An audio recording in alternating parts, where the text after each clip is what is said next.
Lorna. How are Hello, you? Heather. Good morning. I How love are you? your mug slash cup. Well, it's spring break here, and I did not go anywhere. So this makes me feel like, Tropical. yes.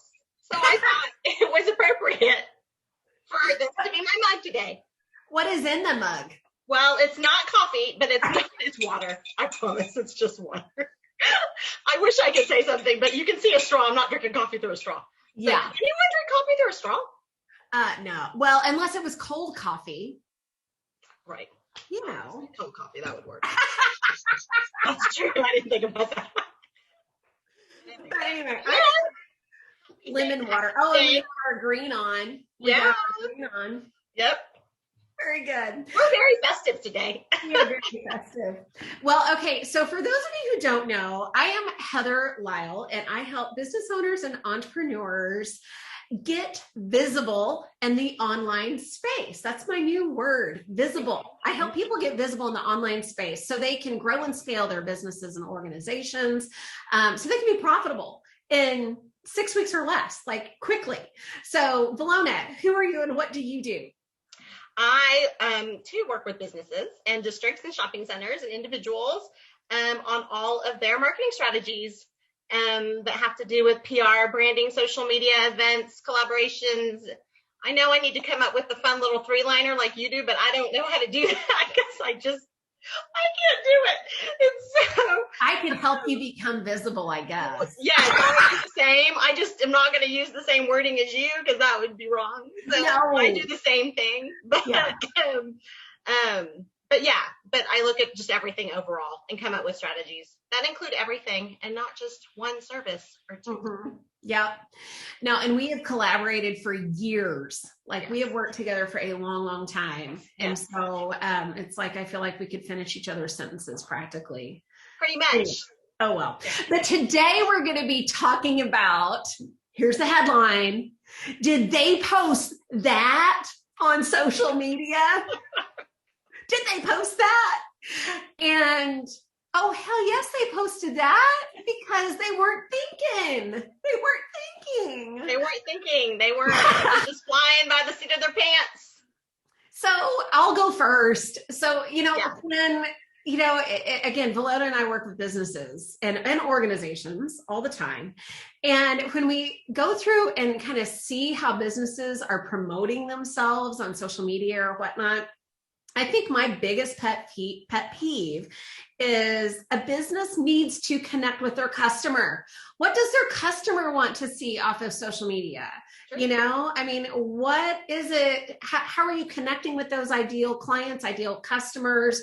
What is it that they want to see? Have you talked to them to know what they want to see? I mean, yes. Anyway, and it just goes all over me to see the perfectly curated everything. That's my pet peeve is the photo shoot. Like everything is a photo shoot, and I do love a photo shoot, and it does help, but not every post needs to look like a perfect photo shoot.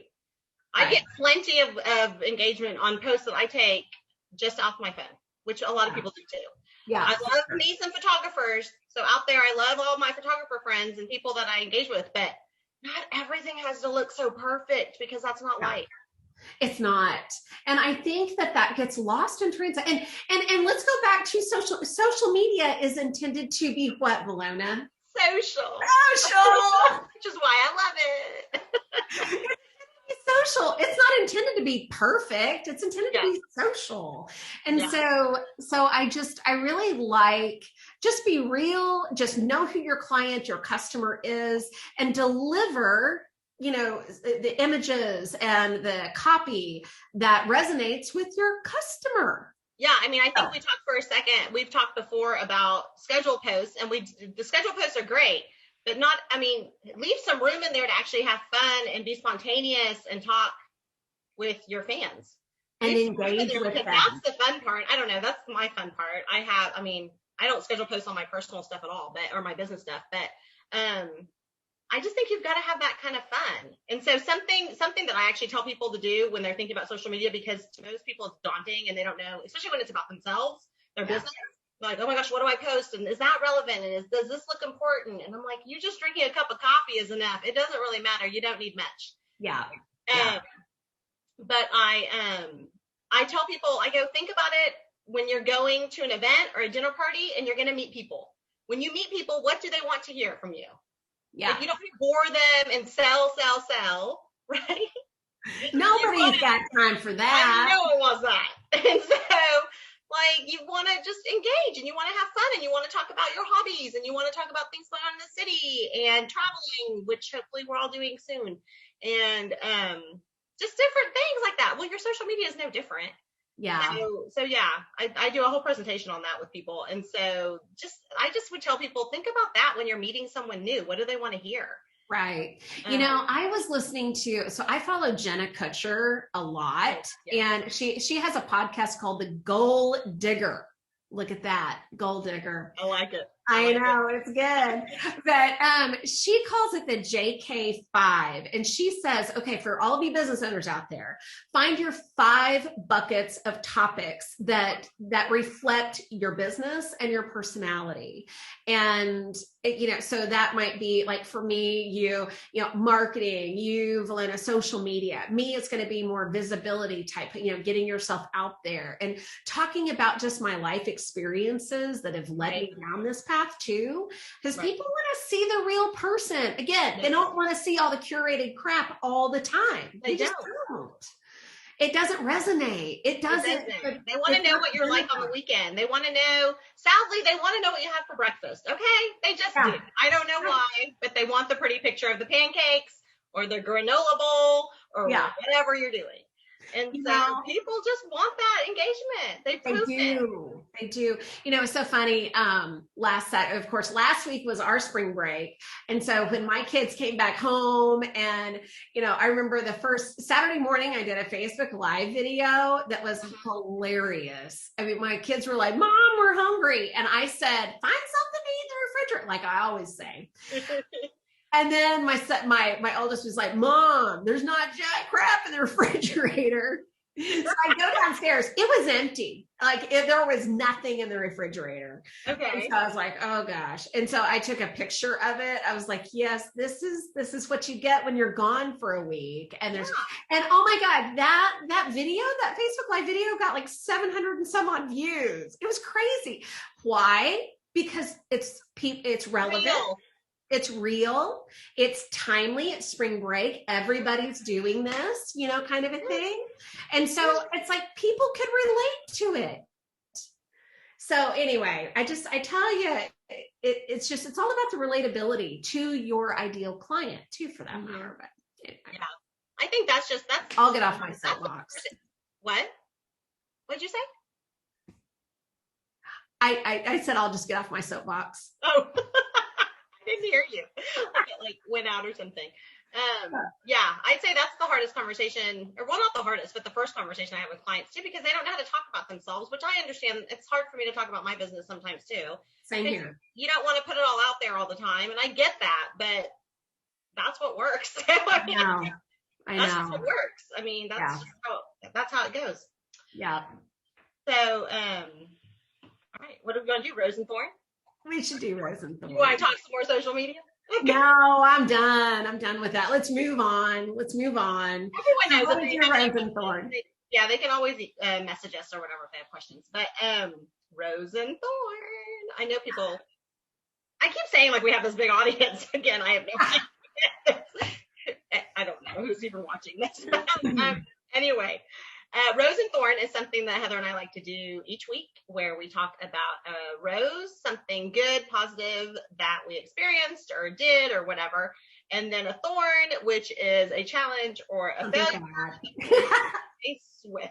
So we need to think about some major failures, though. I don't feel like we talk about those enough. We're going to do that on one of these next ones. Like I should talk more about it because I don't feel like I have, but because we learned from them so we learned. Yeah, so much so.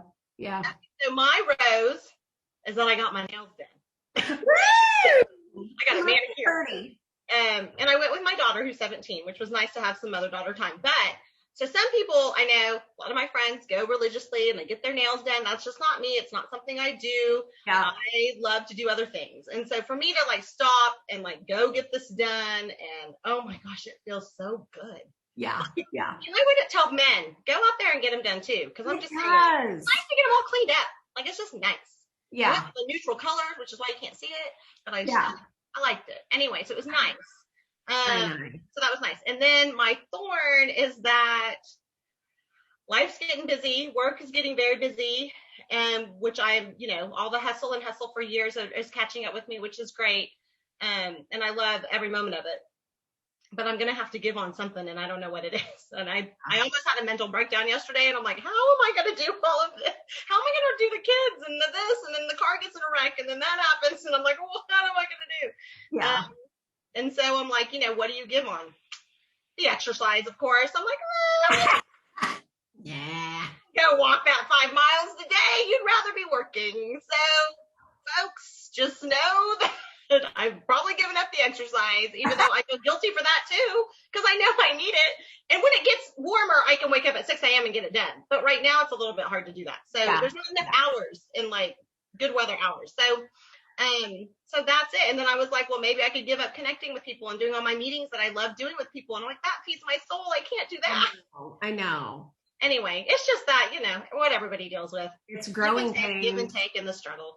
Yeah. What is your rose and thorn? So my rose is, I am busy this week. Like things are really picking up, which is great. And, on the same vein, I was telling my husband last night, I am really trying to be very strategic about taking the work on that really fuels my fire, so to speak. Right. I am not going to take work on with somebody who sucks the life out of me. I'm not going to, because I can figure that crap out in a New York minute. Like I don't know, maybe it's because I'm in my mid 40s and I've been there, done that, but I can spot a life sucker a mile away.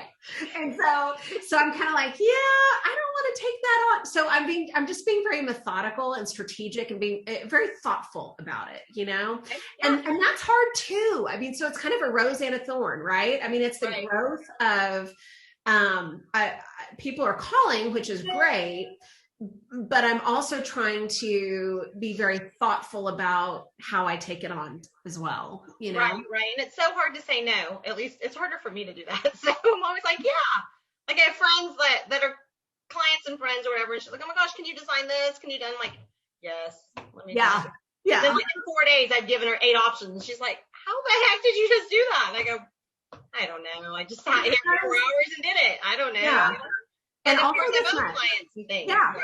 It's because of our expertise that we can crank crap out like nobody's business. I can't crank that. Yeah. I can't. So anyway, but so that's kind of a rose and thorn. It's like for me, I'm constantly thinking about systems and how am I going to be able to automate certain pieces of my business to where I can take more on, make more money, be able to help more people, that kind of thing. And it's just a constant ebb and flow, it feels like. So being very intentional about that has been also kind of not the thorn, that's the wrong way to put it, but it's just, you really do have to, it's a challenge. It's a challenge. Well, and I'm kind of getting to that point now too. So like, I look to you because you do have everything kind of automated and stuff like that. And so I'm like, oh, I probably have to start some sort of platforms or start doing, like, I've done this business like this for so long and now I'm in my growth pains. And so I've got to get to the next step. And so, I feel you. It's getting to that next step, but still keeping that personal touch, which is what I know that you want to do. And me too, for that matter, Yeah. So anyway, but that's kind of it for me. I mean, it's been a mixed bag of feelings and emotions, and it's like, ooh, this is really, really great. And then the next day I'm like, oh my God, like, hold on. Right. I'm just taking it day by day. I'm just doing everything I can all day, every day. And I just have everything scheduled. You guys see a calendar back here. I've had it for like 15 years. Every single part of my life is on this calendar. And if I've got meetings all one day, well, then the next day I'm probably sitting in my office all day. Like, you just got to plan it all out. Have a good St. Patty's Day. St. Patty's Day. Thanks, everybody.